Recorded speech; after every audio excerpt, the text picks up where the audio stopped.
Welcome to the third episode of All Things Connected, the Interconnectivity of Thriving. I'm your host, KJ Lavan. In this podcast, I will construct the components of what I call the holistic trifecta, the interconnectivity of brain health, your capacity to thrive, longevity, your biological clocks, and psychedelics, your expanded consciousness. I will discuss what consequential benefits this trifecta can have for individuals, families, communities, countries, and our global economy.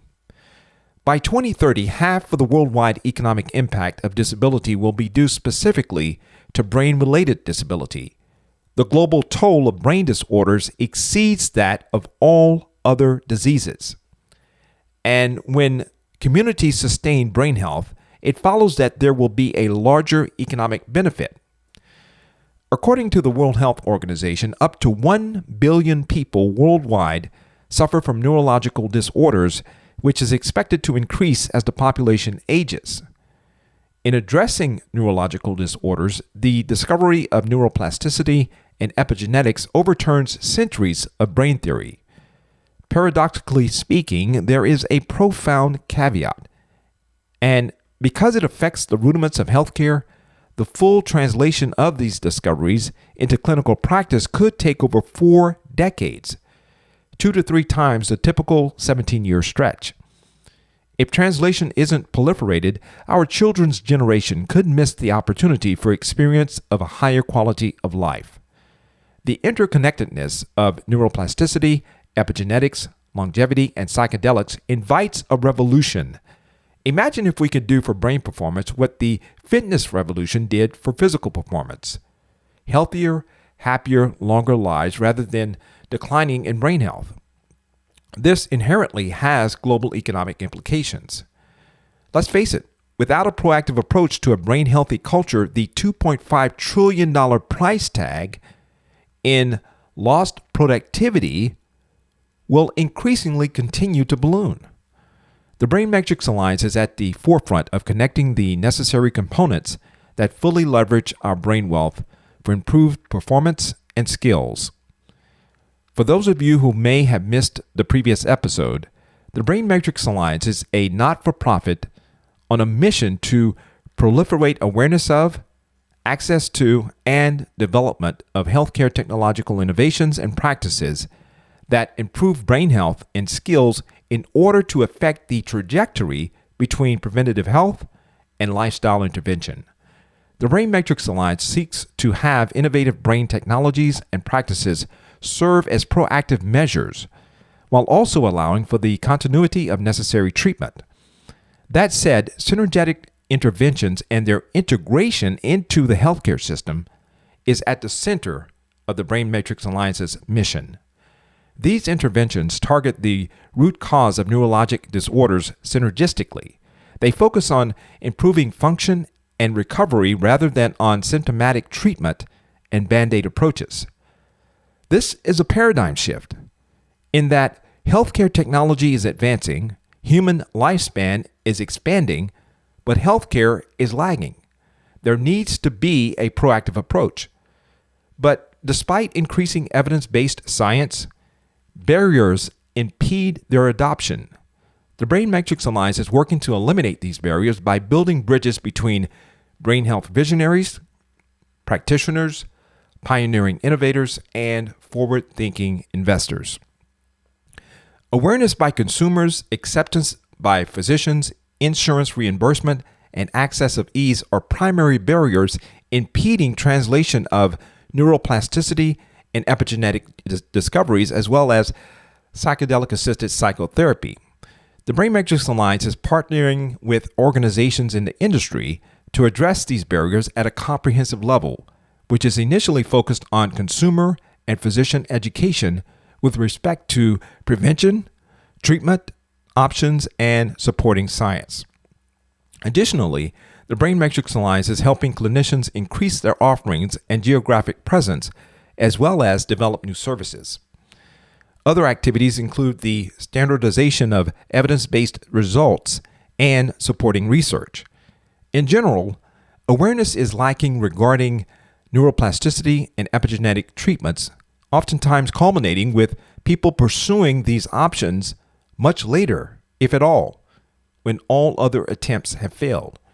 We want to bridge the gap between preventative health and lifestyle intervention, ensuring that people are informed about options before and/or at the time of diagnosis. This will educate them on ways to reduce and potentially eliminate these challenges rather than learning to compensate for the disability. Although not all disorders can be prevented or resolved with treatments, many can. And it is this knowing that helps people feel a sense of hope and resourcefulness. So, what does your brain have to do with your biological age? Let's explore that. There is a growing consensus that chronological age is not an accurate indicator of the aging process, and that biological age, instead, is a better measure of an individual's risk of age-related outcomes and a more accurate predictor of mortality than actual chronological age. In this context, biological age measures the true age, which is an integrated result of an individual's level of damage accumulation across all levels of biological organization, along with preserved resources. The biological age is plastic and depends upon epigenetics. Brain state is an important factor contributing to health and lifespan. Over the past half century, life expectancy and the observed maximum age at death have increased dramatically, probably due to the successes of evidence-based medicine, which have been very effective at reducing mortality over the past few decades. But at the same time, it has become painfully evident that not all of the gained extra years are healthy. Estimates have shown that the proportion of life characterized by good health has remained rather constant between 1990 and 2019, as referenced in the study titled A Comprehensive Demographic Analysis for the Global Burden of Disease Study 2019, published in The Lancet.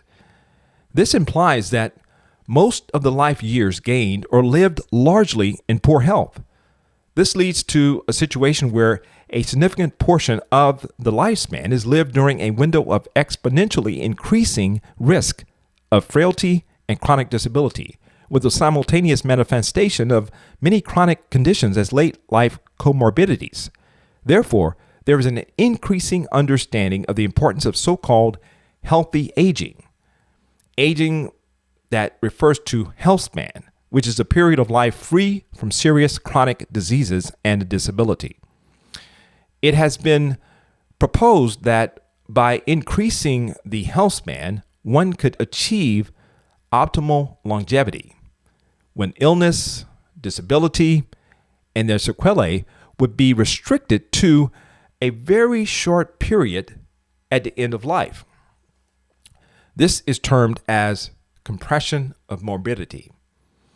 So, such optimal longevity would signify entering a fourth stage of epidemiological transition, the age of what we call delayed degenerative diseases, and an unprecedented advance in research that focuses on the biology of aging. That said, an older brain may be hostile to a younger body, biologically speaking. So, reprogramming the brain to a more youthful state can have consequential benefits.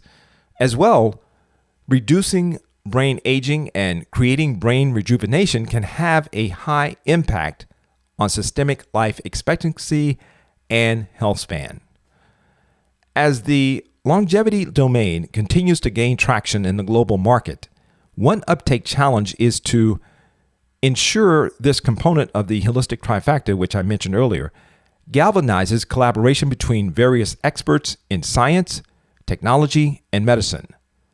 The development of longevity-focused medical practices greatly depends on bridging the gap between healthcare providers and interdisciplinary experts, such as academic biogerontologists, artificial intelligence experts, computer scientists, and informaticians.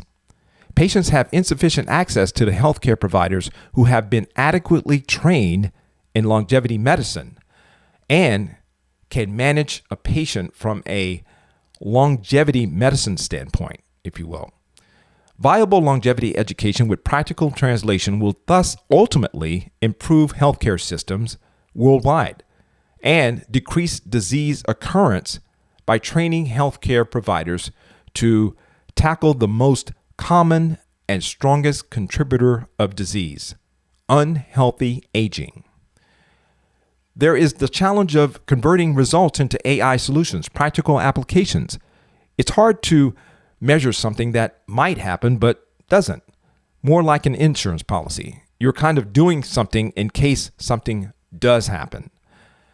And so biomarkers of biological age include markers such as the epigenetic clock, brain age, cardio age, glycan age, inflammation clock, which is a novel biomarker of chronological and biological ages for systemic and cardiovascular inflammation. Biological aging is an interesting biomarker in that it can help us measure prevention. For example, whether we're talking about Alzheimer's, cancer, or whatever disease, it's about being able to measure effects of what is done in the context of longevity medicine. And so a challenge is, if this is done, measuring the effects of longevity medicine, it will be much easier to convince governments and regulators to implement programs and financing, because then these programs and financing models will be able to be measured and validated. Measuring the effects of what is done through intervention will drive programming and financing. So in terms of opportunities, this includes a comprehensive assessment of the physical and emotional, cognitive, microbiome, mitochondria health, and other aspects currently not evaluated by family doctors. Let's talk about the mechanism of aging tissue. A major factor in aging tissues is the reduced effectiveness of the cell's quality control mechanism, which leads to the accumulation of defective mitochondria. Mitochondria is the cell's power plants. They are responsible for energy production. They can be compared to tiny electric batteries that help cells function properly. And although these batteries wear out constantly, our cells have a sophisticated mechanism that removes defective mitochondria and replaces them with new ones. How cool is that? However, this mechanism declines with age, leading to cell dysfunction and deterioration in tissue activity. And so this degenerative process lies at the heart of many age-related diseases, such as Alzheimer's, Parkinson's, heart failure, and sarcopenia, which are on the rise. Another opportunity centers around education. We need an educational program in longevity medicine that aims to provide the medical community with the latest information on the field.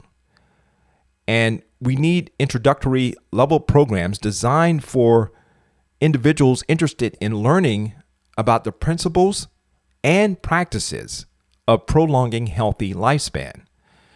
With a combination of lectures, case studies, hands-on experiences, students will gain a comprehensive understanding of the field and its applications.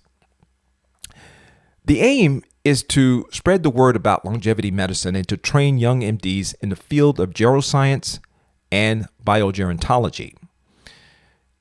In the next decade, we will fine-tune where the aging or disease trajectory starts in a person's life. We know how diabetes occurs, we know how dementia occurs, we know when symptoms occur, and that's at 20, 30, 40 years old. So we have to prepare now modern medicine to be able to adjust. We need to move from sick care to preventative care. For the long term, we must get this specialty recognized in the medical domain. That's not what the field is focused on at the moment. First, we must define what healthy longevity is and what is included in the scope of longevity medicine.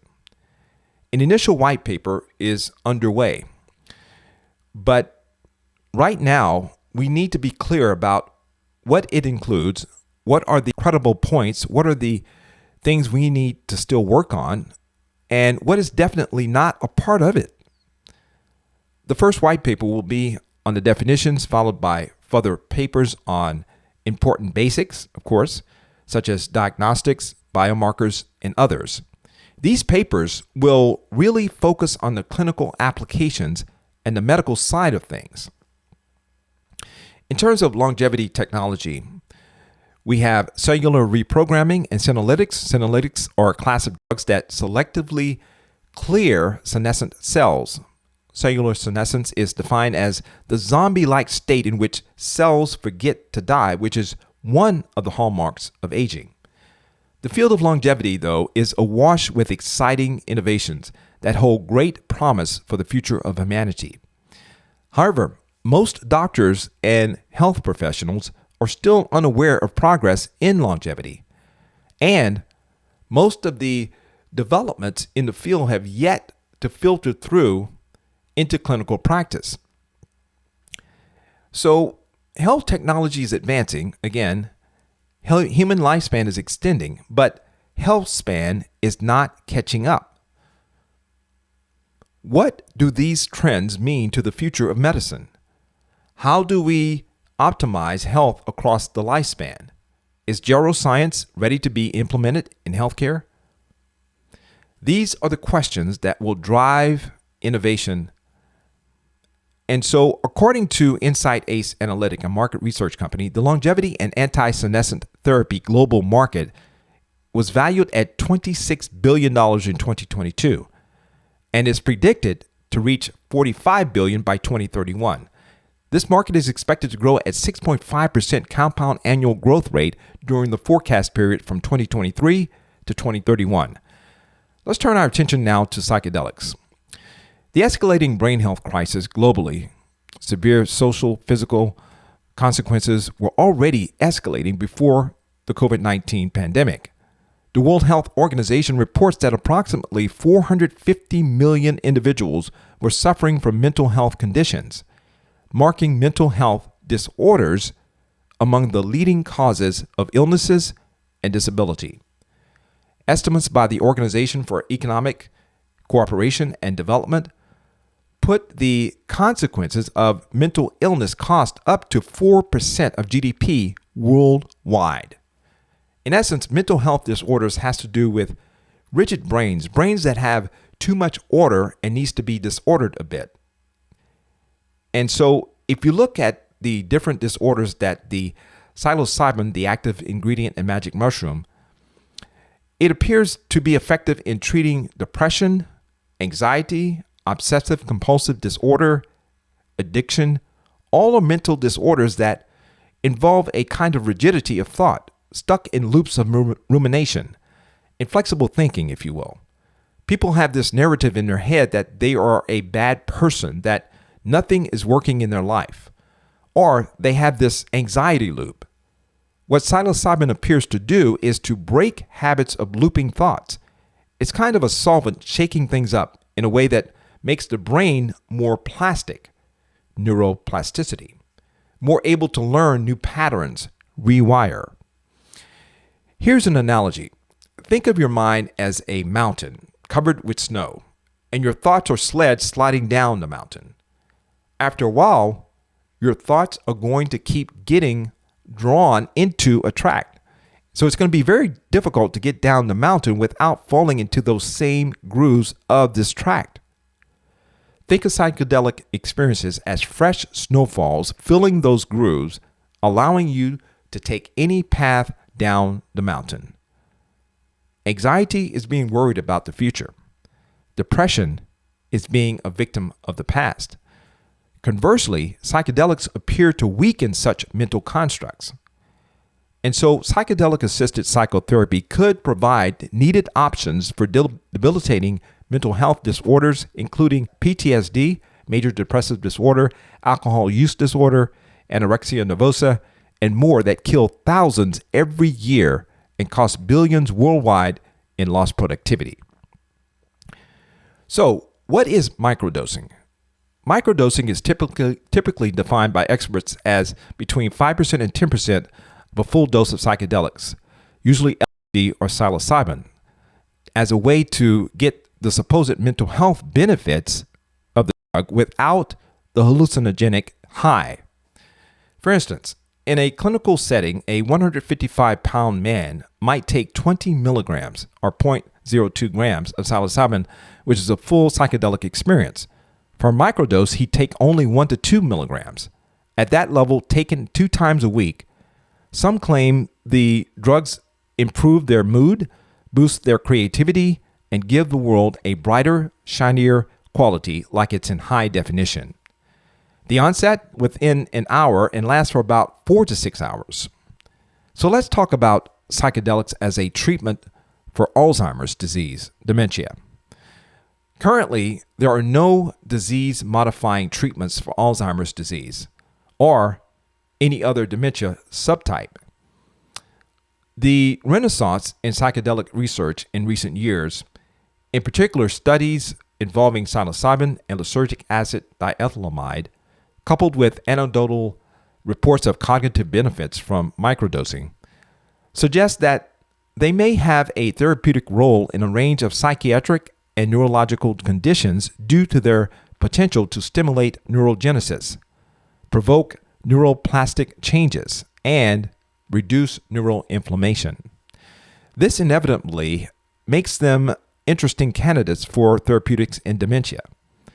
With regard to Alzheimer's, studies suggest that at least some of the antidepressant effect from psilocybin may be mediated via improved top-down control of the limbic system, which holds significant promise for impulse control and well-being in dementia, where this control has diminished. The limbic system, of course, is the part of the brain involved in our behavioral and emotional responses, especially when it comes to behaviors we need for survival, like feeding, reproduction, and caring for our young, as well as fight or flight responses. Right now, I want to take a moment here to address and emphasize an important understanding and possible concerns with respect to such a novel and potentially transformative life experience. The administration of psychedelics should always be within strict guidelines and protocols in a carefully prepared setting, which includes comprehensive pre-brief and interactive follow-up for the client. That said, the ideal client for microdosing has been working on themselves for a while. You may have been in therapy, read a whole lot of books, listened to podcasts, have a semi-regular meditation practice, you are self-aware, and yet you know there has to be more. Maybe your results have plateaued. Microdosing accelerates a personal growth process that is already underway. Done with intention and structure, microdosing can lead to massive transformation in self-esteem, energy, creativity, relationships. I believe that to heal and feel alive is a lifelong practice that needs to be as open and dynamic as aliveness itself. With no intention, foundational understanding, self-reflection, or practices to work with the experiences that you have when microdosing, they will be just that, experiences. And they may appear random or non-existent. Psychedelic medicine is not a shortcut. Again, it is not a shortcut. These medicines are calling us strongly right now, and the current interest in them is no coincidence, in my view. More and more people know at a deep level that some fundamental pieces need to change. Psychedelic medicine asks that we meet it. These medicines don't want to disempower us. They want to empower us. And so the more power we bring, the more they bring. When the possibility for change is there, we still have to make it happen. But when we have direction and vision, capacity to think and feel in new ways, the medicines can boost us along that track. We also have the choice as to how we respond to their offerings. Why psilocybin?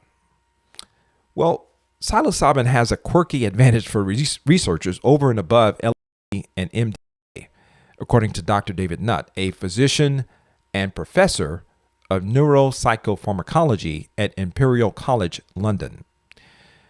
He says politicians know how to spell LSD. Politicians know how to spell A. But politicians don't know how to spell psilocybin, and that has kept them from campaigning against psilocybin research, he jokes. Perhaps the current interest in psilocybin and all things mushroom related owes a depth to the mycelial network, those thread-like filaments, sometimes invisible to the eye, that connect mushrooms and fungi underground and around the globe. The award-winning filmmaker Louis Schwartzberg, director of the documentary titled Fantastic Fungi, if you haven't seen it, please check it out. He is a founding member of the nonprofit Global Wellness Institute's Psychedelics and Healing Initiative. He's long believed this to be true. In a world that grappled with COVID-related isolation, mushrooms, especially psilocybin mushrooms, offer a connection to the natural world, forging community and healing in ways that modern pharmaceuticals, even psychedelic medications, don't. So mushrooms can shift your consciousness and make you feel this ultimate connection with all living things on the planet. That's the shift of consciousness we need right now, to care about everybody and everything. And so this interconnection between us is what makes the world go round. We need it for our economy, and we need it for our mental health. Let's talk about some case studies, some real life experiences. Kirk Rutter had hopes of finally putting an end to his depression. He had lived with the condition off and on for years, but the burden had grown since the death of his mother in 2011, followed by a relationship breakup and a car accident the year after. It felt as if his brain was stuck on what he describes as an automatic circuit, repeating the same negative thoughts like a mantra. Everything I do turns to crap. He says he actually believed that. He was prescribed psilocybin, the, again, active ingredient in magic mushroom, and he's convinced that the treatment he received in 2015 changed his life for the better. In the weeks after his sessions, he found himself wondering whether the automatic circuit would return. I was terrified, he says, and I realized I've got a little bit of control over this, right? The thought had never occurred to him before. A week or so later, he was out with friends at a shopping center and sensed the return of optimism and openness. It felt like somebody had opened a window in a stuffy room. He says, 5 years later, his depression has not returned. Steve Allgood, just 2 days before his wedding, at the age of 28, was diagnosed with a rare, deadly brain cancer. With no treatment options available, the oncologist prescribed go home, eat burgers, drink beer, and make memories. He stayed in bed all day, overcome by distress. He says he worried all day and feared death every night.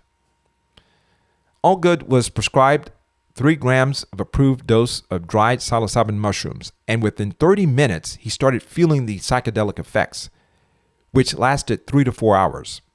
The psychedelic journey ended that afternoon, but Allgood said the enduring effects lasted months. Psilocybin brings awareness into your mind. It's like 10 years of psychotherapy into a 6-hour session, he states.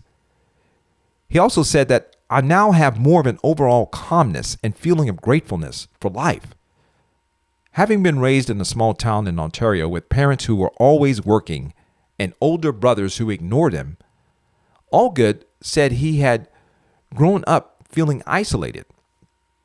The psychedelic experience allowed him to uncover the feelings of severe neglect that he experienced growing up. I was a product of my environment, he says, being raised around alcoholics and anger. He noted his type of brain cancer, diffuse intrinsic pontine glioma, which is considered a pediatric cancer.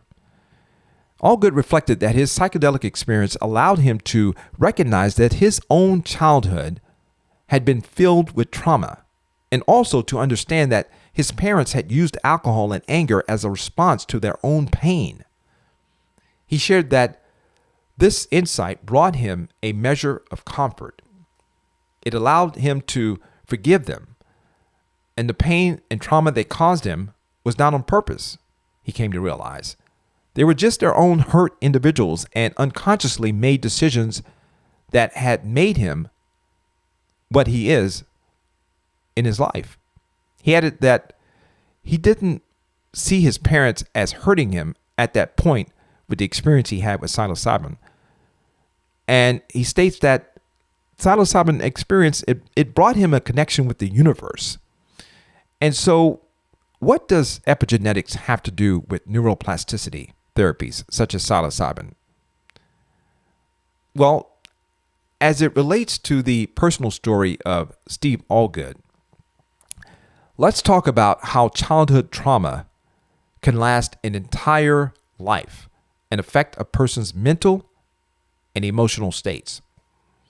So it turns out that this plasticity is not only present in our brain, it is also present in our genes, the field of epigenetics.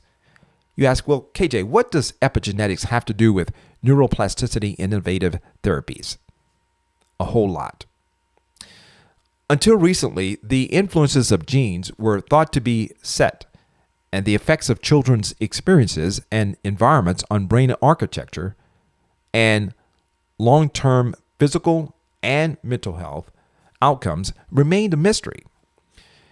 During development, the DNA that makes up our genes accumulates chemical marks that determine how much or how little of the genes are expressed. This collection of chemical marks is known as the epigenome, and the different experiences children have rearrange those chemical marks. This explains why genetically identical twins can exhibit different behaviors, skills, health, and achievement. So with regard to epigenetics, we're talking about the science of how genes are regulated. We know that we are all born with a fixed complement of base pairs. That is our DNA. And for the most part, that will not change over the course of our lifetime. But what will change is the extent to which a gene is turned on or off. You can think of genes having little volume controls that is very dynamically regulated. It turns out that our demeanor actually can influence our gene expression. In essence, our epigenetics. And so the way a mother behaves toward her infant, the extent to which she expresses love and nurturance, can induce epigenetic changes in the infant which will persist for the entire life of the infant. It will also influence its brain wiring and its behavior. It turns out from new research over the past few years that those changes can be passed down at least a couple of generations. This is not fringe science. This is published in the very best scientific journals in the world. And this is very powerful, and it suggests that our quality of mind, the embodiment of virtue, is something that is cellular and will impact all of these different levels of our mind and our body. Here's an analogy that might further help you to understand what epigenetics is. Think of a human lifespan as a long movie. The cells would be the actors and actresses, essential units that make up the movie. DNA, in turn, would be the script, instructions for all the participants of the movie to perform their roles. Subsequently, the DNA sequence would be the words on the script, and certain blocks of these words that instruct key actions or events to take place would be the genes. And so the concept of the genetics would be like a screenwriting. Moreover, the concept of epigenetics then would be like directing. The script can be the same, but the director can choose to eliminate or tweak certain scenes or dialogue, altering the movie for better or worse. After all, Steven Spielberg's finished product would be drastically different than Woody Allen's for the same movie, wouldn't it? Well, what's the takeaway here? These two new discoveries, neuroplasticity and epigenetics, will cause a huge revolution in not only our personal well-being, but also, hopefully, in the way we conduct our politics and our businesses. Wouldn't that be something? So, in effect, the mind can change the brain to change the mind and genes.